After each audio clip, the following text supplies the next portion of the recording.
근데 우리가 여기서 다시 한번 좀 확인해야 될 것이 하나 있는데 뭐냐면 15절에 15절. 15절에 보면 그 뭐라고 되어 있습니까? 그 새벽의 그 경험, 하나님의 음성을 듣고 하나님을 만난 그 경험을 뭐라고 표현해요? 15절에 보니까 사무엘은 자기가 환상으로 보고 들은 것을 엘리에게 알리기를 두려워하였다. 그러면서 환상이라고 얘기하죠. 환상. 하나님의 음성 들은 것을 환상이다. 그러니까 여기서 환상이라고 표현하기 때문에 물리적인 소리일 수도 있고 아니면 어떤 그 신비한 경험을 사무엘이 했을 건데, 여러분 이게 뭘 얘기하냐면 지난번에 한번 얘기했습니다. 사도 바울, 사도 사울에 대한 이야기할 때 구약 예언자들의 전통이 뭐냐면 환상을 보는 거예요. 하나님의 임재 안에서 환상을 보는 거예요. 그래서 예레미야도 그렇고 이사야도 그렇고 구약의 예언자들, 특히 에스겔도 그렇고 하나님의 그 임재 가운데 환상을 보면서 어떤 특별한 경험을 하거든요. 그걸 뭐라고 부른다? 하나님의 어전회의에 참여하는 거예요. 하나님의 어전회의. 하나님께서 왕으로 저 하늘에 계시면서 어전회의를 해요. 어전회의. 천사들을 다 대동해 놓고 하나님이 이 땅의 문제를 놓고 이 땅에서 일어나는 일들에 대한 또 이 땅을 향한 어떤 하나님의 어떤 계획과 뜻, 그걸 가지고 어전회의를 하는데 쉽게 말하면 그 어전회의에 참여하는 거예요. 그 참여하는 거. 거기에 참여해서 하나님께서 뭐라고 말씀하시는지를 듣는 거거든요. 그러니까 지금 사무엘은 환상을 통해서 하나님의 어전회의에 참여했는데 하나님 뭐라고 말씀하세요? 이스라엘의 그 운명, 또 엘리에 대한 그 집안에 대한 운명, 하나님의 계획, 하나님께서 뭐라고 생각하시는지, 하나님께서 앞으로 무엇을 하시겠다고 하시는지를 들었던 거예요. 그리고 그게 뭘 상징한다? 하나님께서 사무엘을 선지자로, 예언자로 부르시는 부르심의 과정인 거예요. 그래서 말씀드렸죠. 예언은 미래의 일을 얘기할 때 말하는 예언이 아니다. 성경에서 말하는 예언은 미래의 일을 얘기하는 게 아니라 그 예자가 미래의 일을 얘기하는 게 아니라 하나님의 말씀을 맡았다는 의미가 있는 거예요. 하나님의 말씀을 맡았다. 그래서 다른 말로 번역하면 대언이에요. 대언. 예언은 대언이라고 이해하면 돼요. 하나님의 어떤 계획을 듣고 어떻게 해요? 그거를 대언하는 거죠. 하나님께서 말씀하시는 것을 듣고 그거를 사람들에게 가서 전해주는 거예요. 왜냐하면 내가 어전회의에 참석했거든요. 하나님이 어전회의에 참석했는데 하나님이 지금 이렇게 말씀하셨어. 하나님이 너희를 향해서 이렇게 하나님이 뜻을 갖고 계시고 이렇게 행하시겠다고 말씀하셔 라고 들었던 거죠. 어전회의에서. 그러면 어떻게 해요? 그걸 가서 그대로 전달하는 거죠. 이게 지금 엘리하고 대화에서 그게 이루어진 거예요. 엘리가 와서 불러서 야, 하나님 뭐라고 하시든 어저께 새벽에 하나님 너에게 뭐라고 말씀하셨어? 라고 하니까 사무엘이 들었던 것을 어떻게 해요? 그대로 전달하는 거죠.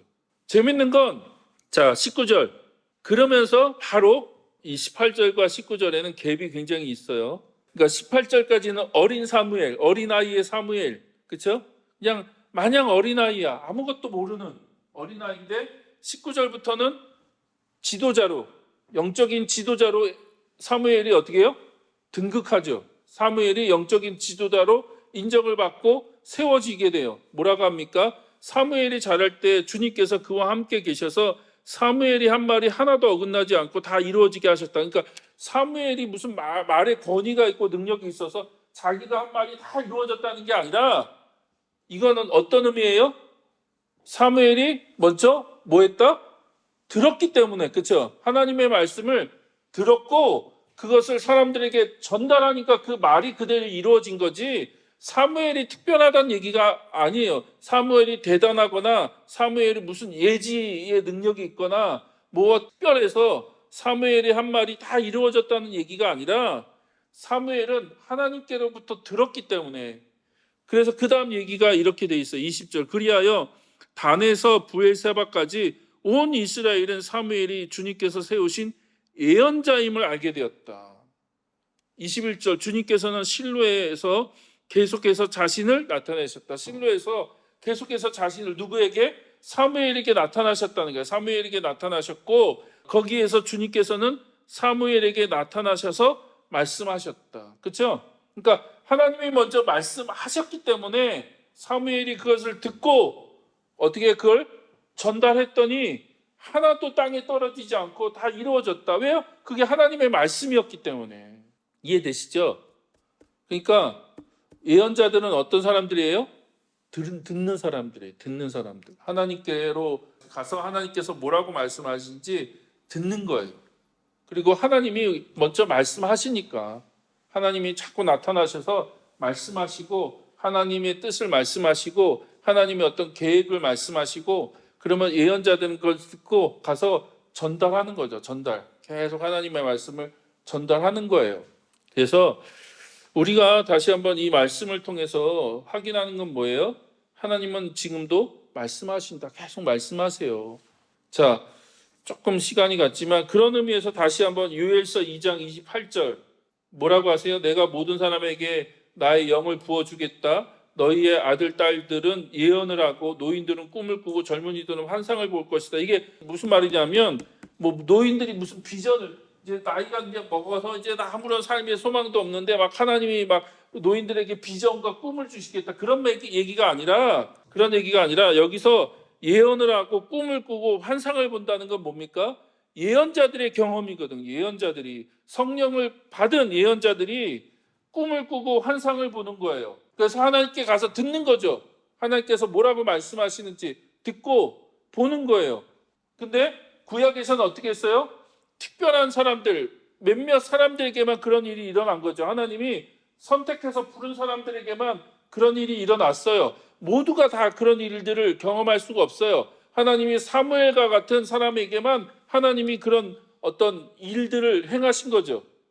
그러니까 구약에서는 하나님의 뜻을 알려면 어떻게 해야 돼요?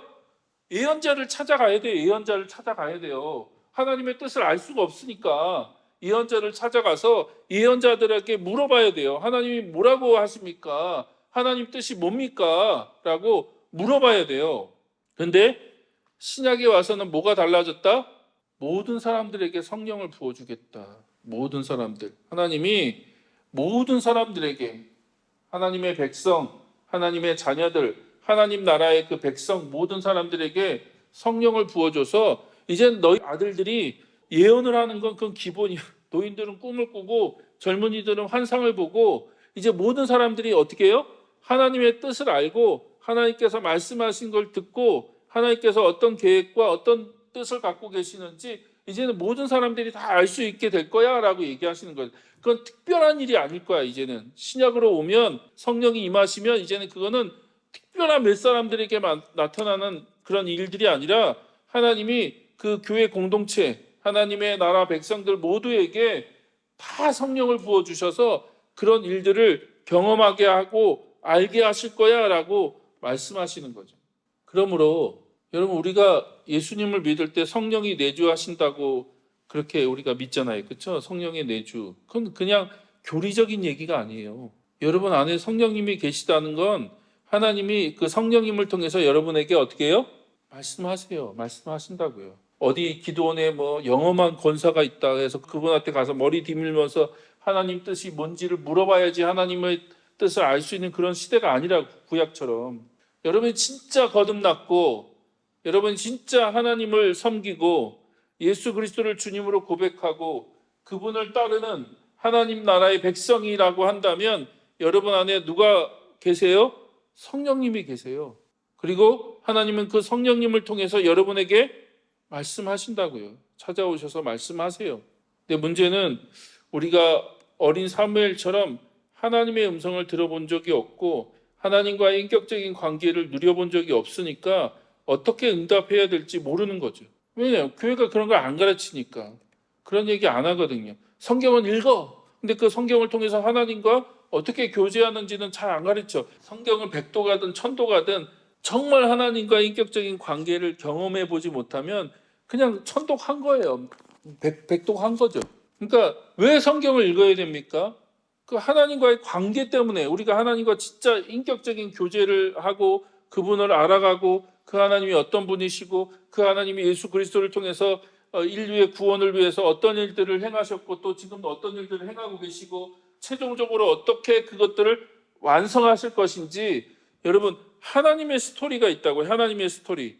거기에 들어가면 하나님께서 어떤 분이시고 하나님이 어떤 일들을 하고 계시고 또 앞으로 어떤 일들을 하실 것인지에 대한 이야기가 있고 그걸 통해서 하나님을 알아가고 하나님의 뜻이 무엇이고 하나님께서 나에게 무엇을 말씀하시는지 우리는 누구든지 만약 우리가 진짜 거듭났다면 들을 수 있다. 교회가 그런 걸 안 가르치는 거죠. 그냥 종교적인 행위, 성경만 열심히 읽고 예배 열심히 드리고 어떤 교회가 가르치는 그런 거에 열심히 참여하면 넌 죽어서 천국 갈 수 있을 거야. 그 정도에 만족하는 거죠. 그러나 성경은 그 이상인 거죠. 하나님이 여러분 모두에게 성령을 부어주셔서 여러분이 정말로 누구든지 원하기만 하면 하나님과 교제할 수 있고 하나님을 만날 수 있고 하나님이 여러분에게 찾아오셔서 말씀하세요. 또 말씀하시기를 즐겨하시고 하나님은 안달이 나신 분이시죠. 목사인 저 같은 사람에게 하나님이 말씀하시는 게 아니라 여러분 모두에게 하나님이 다 말씀하시길 원하십니다.